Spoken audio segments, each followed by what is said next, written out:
வணக்கம். சோலை சாய் சமையல்லேருந்து இந்திரா பேசுகிறேன். இன்றைக்கி வீடியோவில் கால்சியம் சத்து அதிகம் நிறைந்த ராகி தேன்குழல் தான் செய்ய போகிறோம். வாங்க எப்படி செய்கிறதுன்னு பார்க்கலாம். ராகி மாவு எடுத்துருக்கிறேன் 3 கப்பு. இதனால் அதை சலிச்சுக்குவோம்.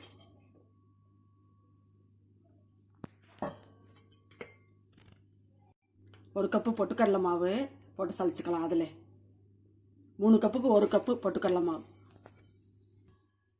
சலிச்சிட்டோம். அடுத்து கலந்துருவோம்.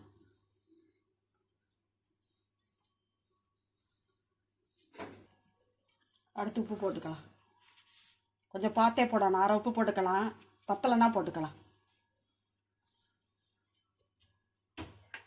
1 டீஸ்பூன் மிளகாத்தூள் போட்டிருக்கிறேன், அதையும் கலந்துக்குவோம்.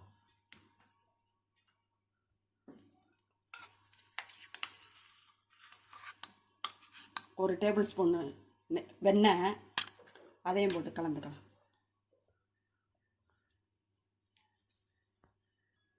கலந்துட்டேன். அரை ஸ்பூன் எள்ளு போட்டுக்கலாம். அரை ஸ்பூன் ஓமம் போட்டுக்கலாம்.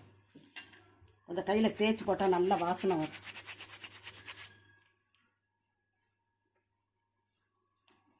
சப்பாத்தி மாவுக்கு வேணுங்கிற அளவு தண்ணியை ஊற்றி பிசைஞ்சுக்கலாம்.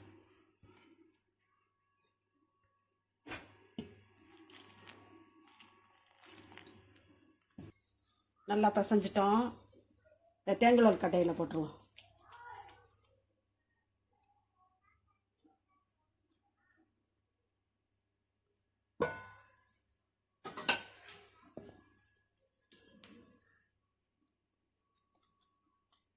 இந்த மாதிரி மூடியில் போட்டுக்கிட்டா ஈஸியாக இருக்கும். புளிஞ்சுக்கிட்டா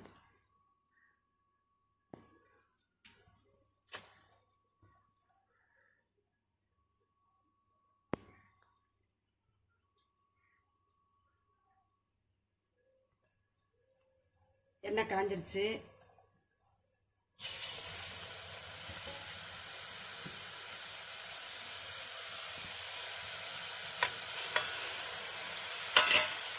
ஒரு பக்கெட்டு வெந்துருச்சு. திருப்பி போட்டுக்கலாம்.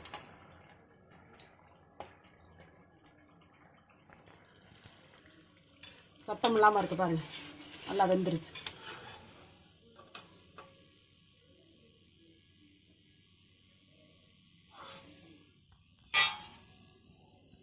இந்த மாதிரி பிளேட்டில் எண்ணெய் தடவிக்கிட்டிங்கன்னா ஈஸியாக இருக்கும் புளியறதுக்கு.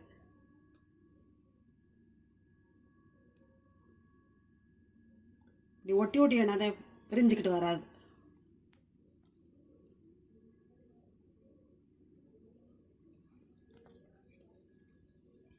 எண்ணெயில் போட்டுடலாம்.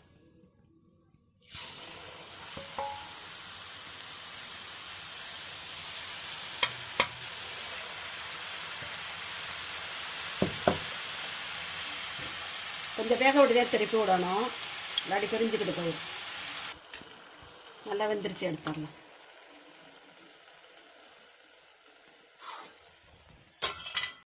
இதே மாதிரி ராகி தேன்குழல் நீங்கள் செஞ்சு பாருங்கள். செஞ்சு பார்த்துட்டு கமெண்ட்ஸில் சொல்லுங்கள். பிடிச்சிருந்தா லைக் பண்ணுங்கள், ஷேர் பண்ணுங்கள். சோலை சாய் சமையலுக்கு சப்ஸ்கிரைப் பண்ணுங்கள். நன்றி, வணக்கம். நாளைய வீடியோவில் பார்க்கலாம்.